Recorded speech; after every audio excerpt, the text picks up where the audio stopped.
Hugues, salut. On se retrouve aujourd'hui pour un nouveau reportage à Montpellier. On va essayer de poser la question aux Français. Pourquoi systématiquement cette surreprésentation de la Palestine, de l'Ukraine, systématiquement des conflits qui ne sont pas sur le territoire? Qui parle de la cause française alors que tout part en couille? La dette n'a jamais été aussi élevée, l'insécurité est absolument partout, les gens en ont plein le cul.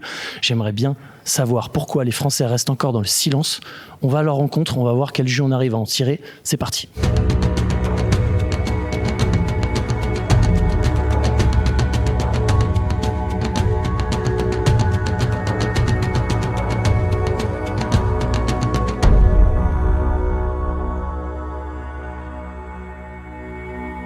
Bonjour mesdames, on fait un petit reportage sur le sentiment d'insécurité en France. La sécurité, on le sait, ça craint. On va pas vous C'est dire pour ça qu'on a des chiens. Pourquoi ça craint? Pourquoi ça Non, je craint? vais dire des choses qui vont déborder. Qui vont déborder. Hein? Allez, mais justement, c'est ça qu'il nous faut.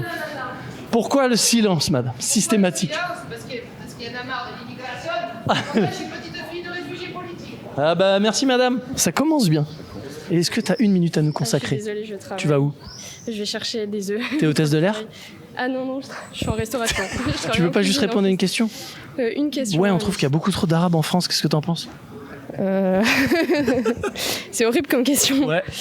Non, c'est... T'aimes bien les arabes? Bah, ça me dérange pas, oui. Carrément le bordel partout où ils vont. Non. Non, tu penses pas? Non, c'est pas que les arabes. Non, c'est qui? Les C'est tout Français? le monde. C'est les Français, c'est les cons. C'est les cons. Alors, t'es raciste des cons. Voilà, c'est ça. C'est une bonne chose, ça. Ouais. Mais alors, il n'y a pas de groupe plus représenté dans les cons? C'est toujours les mêmes? Non, après, c'est l'influence aussi. C'est... L'influence de l'islam, tu veux dire? C'est quoi cette interview? Je pense que dans toutes les villes maintenant c'est comme ça. Il n'y a plus aucune civilité selon vous? Mais c'est l'incivilité totale dans le tram. Quelles seraient ces causes? Je pense que, enfin je sais pas, il peut peut-être y avoir une part d'éducation, de se sentir tout permis. Je sais pas. Je pense qu'il y a une partie aussi d'individualisme et d'égoïsme. Moi j'ai pas été éduquée comme ça. Après... Voilà, je pense qu'il y a aussi une partie de tout le monde s'en fout, il en fait qu'à sa tête, et il pense qu'à lui-même et je trouve ça honteux. Voilà. Je pense que c'est la fréquentation et de suivre un groupe et on fait pareil. Tu penses que les racailles, ils s'engrainent? Oui, voilà, c'est ça. C'est ça que tu veux dire? Oui. Après que ce soit français, arabe, noir, c'est... Il n'y a jamais de lien avec la culture religieuse ou la culture? Forcément, vu qu'ils sont pas hyper bien accueillis, enfin pas hyper bien accueillis, mais il y a des racistes, donc forcément... Donc s'ils font le bordel, les racailles, c'est à cause des racistes? Non, là tu fais un lien de tout. Alors, je me suis... Non, mais c'est que ils se sentent moins chez eux que des Français, quoi. Moi, j'ai parlé des années 80. Moi, je suis dans les années 60. On vivait pas comme ça. On vivait pas avec la peur au ventre. Vous parlez d'insécurité? Oui, d'insécurité déjà. Ah bah, on se promenait. Moi, à 18 ans, je me promenais partout. J'ai jamais eu autant peur de ma vie que maintenant. D'où vient cette insécurité? J'ose pas le dire. J'ai travaillé à Barbès, à la Rivoisière, voilà, quoi, à Paris, dans le 18e. Bon, les incidents, c'est eux, c'est pas, voilà, les prisons, c'est eux, c'est toujours. Non, c'est pas que eux, mais une grande partie. Voilà, il y a une surreprésentation d'une communauté. Voilà. Après, c'est vrai que même dans leur pays, ils sont pas comme ça. On va dans des pays arabes, c'est pas du tout pareil. Ouais. Ils sont respectueux, ils sont carrés. Et au Maroc, la burqa, c'est interdit. Voilà. Et puis il y a personne qui bronche. Mais oui, mais je sais pas. Franchement, c'est l'influence, je sais pas. Je sais même pas pourquoi ils sont comme ça ici. Est-ce qu'il n'y a pas une propagande sur les réseaux pour mépriser la France? Je sais pas. Est-ce qu'il n'y a pas une propagande de l'anti-France? Non, je pense pas. Est-ce que les gouvernements qui tiennent les médias ne fabriqueraient pas la guerre civile? Ça part trop loin. Non. Bah, ça a commencé la guerre civile. On tue les gamins à tour de bras. Là, toutes les semaines, il y en a un qui meurt. C'est pas ça la guerre civile? Et moi, mon fils veut partir. De toute façon, il veut quitter. Il veut partir où? Oh, bah, lui veut l'Espagne, le Portugal ou l'Italie, surtout l'Italie. Voilà, il veut plus entendre parler de la France. Donc on laisse la France aux musulmans et. Ah, mais... Madame, rigolez pas. Vous êtes une facho, madame aussi? Ouais. Non. Ah, vous avez l'air. Ouais, vous avez souri. Non, mais je rigole. Moi, j'aime bien les gens cachent. Qu'est-ce que vous dites, madame? J'aime bien les gens cachent. Non, mais voilà, quoi. Okay. Je veux dire, on laisse la France, voilà, on laisse la France aux autres, et puis c'est tout, de toute façon. Ouais. Moi, je bougerai pas, j'ai plus l'âge de bouger, mais moi, j'estime qu'ils n'ont pas élevé une gamine, voilà. Dans la charia. Dans la merde actuelle, voilà, c'est clair. Parce que là, on a 57% de la jeunesse musulmane qui est pour la charia contre les lois républicaines. On a un programme républicain charia compatible, avec une majorité d'enfants convertis. Quelle est la suite ? Il n'y aura plus de porc à l'école. Hein. Déjà que chez nous en Ile-de-France, il n'y a plus du tout de boucherie. Ces gens-là qui fabriquent l'insécurité, les incivilités, etc., est-ce qu'ils sont alliés à une communauté, à quelque chose ? Je sais pas, je crois que tout le monde, ça concerne absolument tout le monde. Je pense que c'est juste une question de... Aucun lien avec l'immigration ? J'en sais rien. Ok. Je suis pas assez calée pour... Parce qu'on a pas mal de, oui, de je retours comprends, sur... Après, oui, franchement, je sais pas. À ce niveau-là, je sais pas. Et puis la fête après le match de foot. La fête après le match de foot, après Rien à voir avec l'immigration ? La Ligue des Champions, écoute, j'étais à Paris, chez moi, et j'étais au lit à 21h. T'as vu les images ? J'ai vu les images. Oh, j'ai trouvé ça ridicule. Donc les images, rien à voir avec une certaine communauté. On a juste envie de faire la teuf et c'est complètement con. Mais tout ce bordel vient d'où selon toi ? Ça vient de gens qui sont teubés, quoi, donc ça a foutre. Rien à voir avec l'immigration ? Non, rien à voir avec l'immigration. Ouais, c'est juste des gamins qui se font chier et puis... Parce qu'on a les noms des gens qui ont été... les 300 personnes arrêtées, peut-être, ouais. tous issus de l'immigration. D'accord, ok. Voilà. C'est formidable. J'ai l'impression que c'est interdit de parler de ça, c'est pour ça que je te... D'accord, non, écoute, moi ça m'intéresse pas trop. Le truc, c'est qu'en fait, on est tous un peu issus de l'immigration aussi, tu vois, d'origine... Toi, t'es né au Maroc ? Je suis né au Maroc, non, je suis pas né au Maroc, non. Quand j'écoute d'anciennes personnes de Montpellier, tout le monde râle que c'est incivil et tout ce qu'on veut.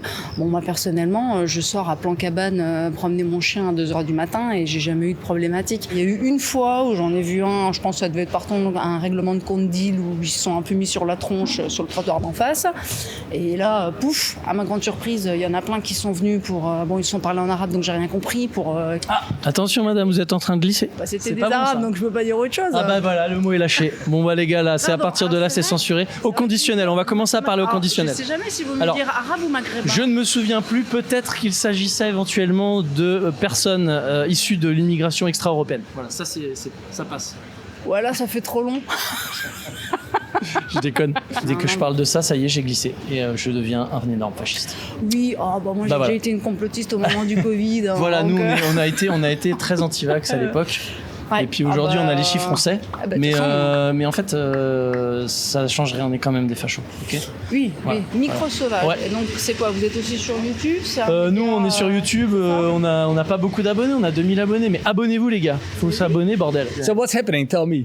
No. I just want to know your feeling about the situation with the European Union or things like this. The European Union is, I think, a very important union to get us all together. It's easier, the whole Euro system is easier.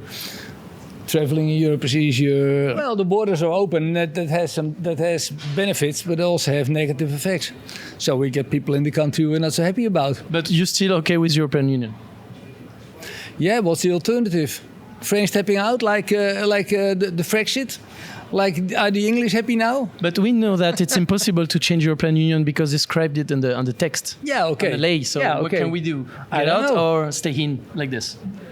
I think staying in is better always. Like you see, the English totally fucked up. Okay. They're not happy with it. They have less good deals. Everything is more expensive. It's more complicated. Because in France we stay in, and everything is more expensive too.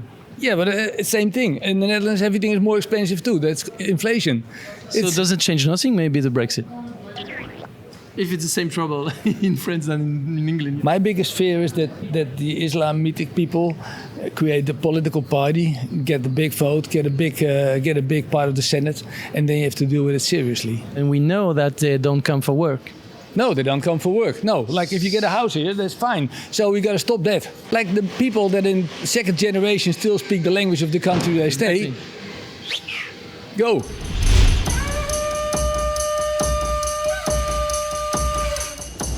Quel sujet manque à l'appel quand on allume la radio dans la bagnole, quand on est devant la téloche, on a 5 minutes, qu'est-ce qu'on aimerait avoir comme nouvelle ? Qu'est-ce qu'on voudrait, pas dans l'idéal, mais qu'est-ce qui nous intéresse ?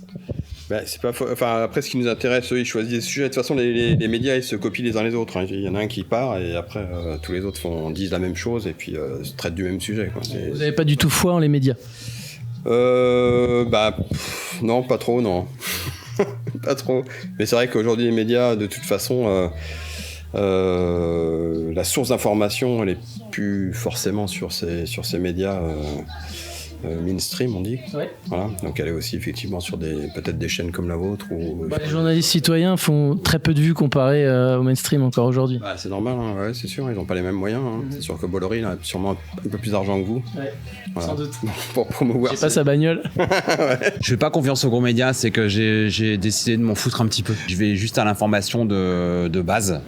Sur quel média? Sur pas mal de médias, je fais un peu de tout, du local, autant le Parisien parce que j'habite là-bas aussi, autant des médias indépendants comme au 89 ou plein d'autres choses, ou Reporter ou plein de petites choses différentes. C'est mainstream, c'est très mainstream ça. C'est pas de journaliste citoyen, ça. Ah oui, non, voilà, je fais ce que je peux. Et j'essaie justement de ce qui me tracasse sur l'écologie, tout ce qui se passe au niveau du réchauffement climatique, de sensibiliser les tout petits. Ok.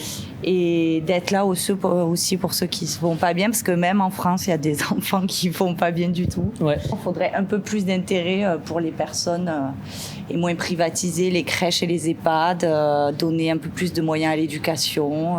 Mais toutes ces choses-là sont politiques, il y a des partis qui défendent des idées comme ça. Ouais, ils ne les défendent pas suffisamment, puis ça ne fait pas le poids par rapport au poids du capitalisme et de ce qui passe prioritairement avant tout ça. Vous faites comment alors pour vous informer? Je regarde, j'écoute, c'est pas bien, j'écoute France Inter tous les matins. Ok. La fameuse Léa Salamé qui va passer d'un service à un autre, qui va raconter toujours la même chose. Mais moi j'ai une certaine culture politique, donc effectivement je réfléchis, donc j'avale pas ce qu'on me raconte. Quoi. Vous écoutez des journalistes citoyens? Probablement, j'écoute pas mal, il y a pas mal de choses sur les réseaux sociaux, ouais. Okay. Je vous demandais votre favori? Je ne sais pas trop, je sais pas, par exemple Vakita par exemple, Blast par exemple. Ça m'a suffi, j'ai décalé direct. Parce que sinon il allait me dire qu'il n'y avait pas d'insécurité, il allait me dire qu'il n'y avait pas de problème d'immigration, et puis il écoute Léa Salamé, quoi. Donc à partir du moment où il écoute Léa Salamé, j'ai envie de chialer, tu vois, directement, quoi. Mais bon, c'est la routine, de toute façon quand tu fais du micro-trottoir, t'as 90% de gens qui vont te dire qu'ils s'intéressent à rien. 2 secondes après, en parfaite contradiction avec ce qu'ils viennent de te dire, ils vont te dire non mais finalement j'ai des idées, puis finalement je vote la France Insoumise. Parce qu'ils disent ce qui va pas leur poser de problème en fait. Par contre, on parle d'un sujet sérieux comme l'insécurité ou l'immigration, les gens ils font non, pas de problème, je me sens bien, pas de soucis. Donc en fait, elle est coupée du reste du monde. En fait, cette personne ne vit pas dans le même univers que moi. Il n'y a aucun problème en France, tout va bien. Donc forcément, en France, tu te sens quand même bien. Très bien. Ouais, je suis très heureux ici, vraiment. Tu te sens pas en insécurité? Non, pas du tout. Écoute, moi, je fais ce que je peux dans la vie. Je te torture un peu. Ah, mais ça, avec grand plaisir. Il y a peut-être un problème d'immigration ou il y a peut-être un problème de mafia au pouvoir? Non, absolument pas. Moi, j'y pense pas du tout parce que tu vois, toutes les forces motrices avec lesquelles on travaille, en fait, font partie de ma vie tous les jours. Donc pour moi, c'est quelque chose qui est hyper important. On bosse avec des Américains du Sud, avec des Portugais, avec des Marocains, des Algériens, voilà. Et puis il y a plein de minorités en fait qui font des tafs de merde que des Français n'accepteraient pas de faire. Mais c'est bizarre parce que les Français en ce moment ils vont faire les tafs de merde en Suisse. Donc voilà. Donc ils acceptent de le faire. Quand même. Ouais. Bon après c'est un peu différent. Pourtant ils d'être le font. Frontalier et tout. Non, ils habitent en Suisse. Ils sont. Oui, d'accord. Ok. Bon écoute. Il y en a plein. Si ça les rend heureux, c'est le principal. Non, mais ce que je veux dire, c'est que c'est pas des boulots qu'ils refusent de faire. Ouais. Moi je bosse dans un milieu formidable qui est hyper dur et tout, mais et qui est hyper créatif et puis donc il y a des gens de partout. Ouais. Ça fait 4 personnes que j'interviewe qui me disent on a besoin de l'immigration parce qu'ils sont des rouages du travail, on a besoin d'eux pour le boulot. D'accord. Parce qu'ils font des boulots que nous on veut pas faire. Ah oui, d'accord, qui viennent travailler dans les hôpitaux, voilà. Ils verront comment ils travaillent. Et moi je réponds que aujourd'hui les Français vont faire ce boulot-là en Suisse. Oui, on a toujours bossé. Ou à l'étranger, ouais. Ils prennent pour qui? Quand on répond ça m'énerve, ça veut dire que nous les Français on sait pas bosser. On est toujours en train de dire oui, ces gens-là ils prennent votre boulot parce que vous voulez pas bosser, les Français c'est pas ça. C'est pas ça du tout. Dans les concours, on leur donne déjà 35 places.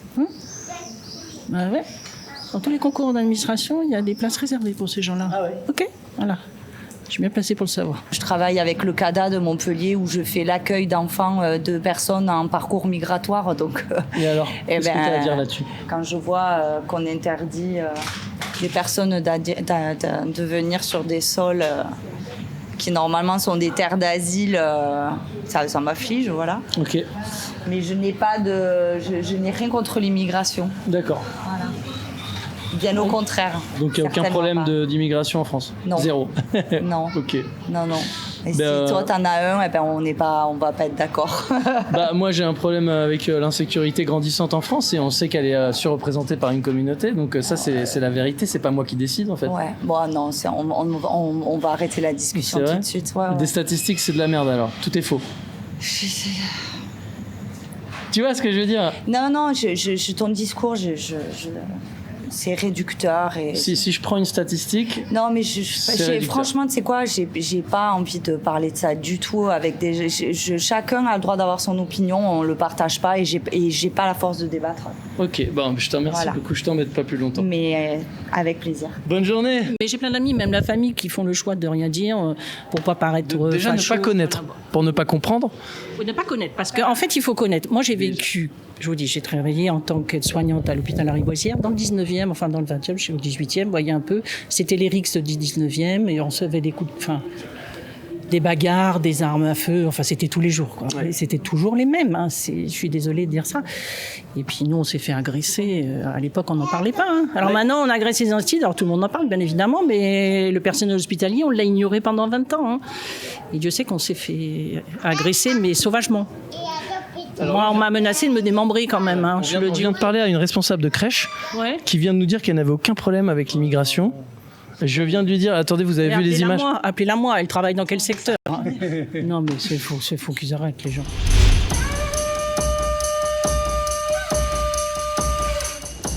On voudrait savoir que pensent les Français de cette surreprésentation médiatique des conflits extranationaux avec le drapeau de la Palestine, le drapeau de l'Ukraine. On fait que de parler des conflits qui sont extérieurs à notre pays. Mm-hmm. Est-ce que, pour vous, ça fait sens? C'est-à-dire, on ne peut pas les ignorer non plus. Après, la problématique, c'est le fait qu'on en parle trop.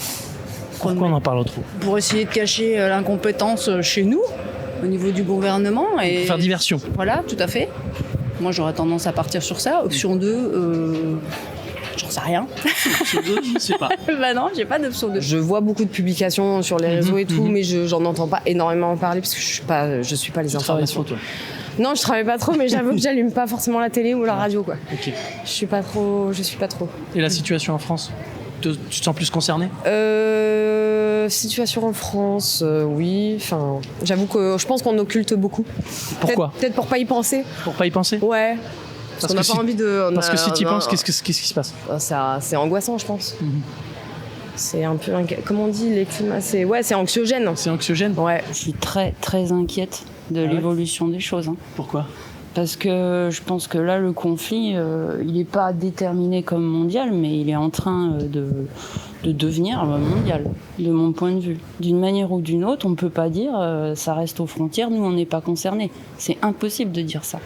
On aura des répercussions économiques, déjà à commencer, je pense, par le carburant, les hydrocarbures, le gaz et tout ça. Donc au baril, ça va se répercuter chez nous. Mais ça, on l'a déjà eu, mais je pense que ça va se répercuter sur notre vie quotidienne. Alors moi, je me coupe totalement des informations. Je ne veux absolument pas connaître ce qui se passe parce que ça m'angoisse et ça angoisse mes enfants. D'accord. Donc je sais que le conflit existe, mais à peine. Parce que vraiment, je mets des œillères et trop angoissant. Ouais. Et les problèmes qui concernent la France? Tout problème. Je n'écoute pas les infos du tout. C'est la démission totale. Total. Vous aimeriez entendre parler d'autres choses, peut-être qui concernent plus la France? Alors, pas forcément plus la France, mais déjà des informations moins en boucle, plus positives. Certes, c'est important, mais il y a plein d'autres choses qui sont importantes. Quand on écoute les infos, quel que soit le média, on parle des mêmes choses. Donc je pense qu'il y a aussi la vie quotidienne des gens et puis des informations positives qui pourraient leur remonter le moral. Parce que combien disent autour de moi toutes les 5 minutes, on regarde plus les infos et on n'écoute plus les infos parce que ça les fait déprimer. Honnêtement, je vais beaucoup mieux depuis que j'écoute plus les médias. Après, je vis dans mon cocon. Ouais, mais ça s'appelle la technique de l'autruche, ça. Exactement, la politique de l'autruche que j'assume entièrement parce qu'elle me fait beaucoup de bien. Ouais, mais quand vous avez un enfant, vous avez la responsabilité d'être engagé dans une idée. Ouais, mais parce que en fait, c'est son avenir qui en dépend également. Je suis tout à fait d'accord, mais le problème, c'est que moi, quand je vois ce qui se passe au niveau des médias, j'ai beaucoup trop d'empathie. Et à partir du moment où ça me bouffe, je me dis que je peux pas avoir une vision claire avec ma fille. Je me dis même, je pense que je ferai jamais d'enfant parce que j'ai pas envie de laisser un monde comme ça. Ouais, donc et pourtant, je rêverais d'avoir des enfants. T'es démoralisé. Mais parce qu'on n'est pas en sécurité. Clairement, moi, j'ai été dans d'autres endroits, on se sent beaucoup plus en sécurité. Mais l'état de ce que tu me décris te donne pas l'énergie de comprendre pourquoi et de prendre une position politique sérieuse. T'as pas envie. Si, je pourrais m'y intéresser, mais là, je t'avoue que j'ai d'autres priorités. Non, mais c'est con. Je te dis juste la vérité. J'ai souvent cette réponse. J'ai envie de m'occuper déjà de moi. J'ai souvent cette réponse, ouais. Mais ouais. Je préfère vivre dans mon monde de bisounours et avoir de l'espoir en se disant que les gens... Ça s'appelle un énorme déni, ça, madame? Oui, je suis dans le déni, ça, c'est sûr, mais bon... Ouais. Après, bon, on n'habite pas à Montpellier, on habite en village et l'idée, c'est même pour moi d'aller vivre... Vous vous sentez pas impacté par l'insécurité? Si, quand même. Alors pourquoi vous restez dans le silence? Ouais. Pourquoi est-ce qu'aujourd'hui... On a l'impression qu'on n'a pas de poids face aux politiques. De démissionner comme ça, de politiquement, de ne pas prendre parti, ça t'aide? Alors et moi, ça t'inquiète pas pour attention, je vais voter. J'ai toujours voté depuis que j'ai 18 ans, donc ça, Tu votes quoi si c'est pas indiscret? En général, je vote à gauche. Ok. Voilà. Ou pour les Verts, ou enfin, je vote. Donc pour toi, la gauche n'a aucune responsabilité dans l'état du pays? Je vais voter, mais je déchire mon bulletin. Mais je vais voter. Je fais la démarche parce qu'il n'y a pas grand monde qui vaut le coup. Tous les gens disent la même chose. Je suis centré sur mon job. Tous ces sujets sont anxiogènes. J'ai pas envie de parler de ça. J'ai surtout pas envie de comprendre. Mais c'est un truc de ouf.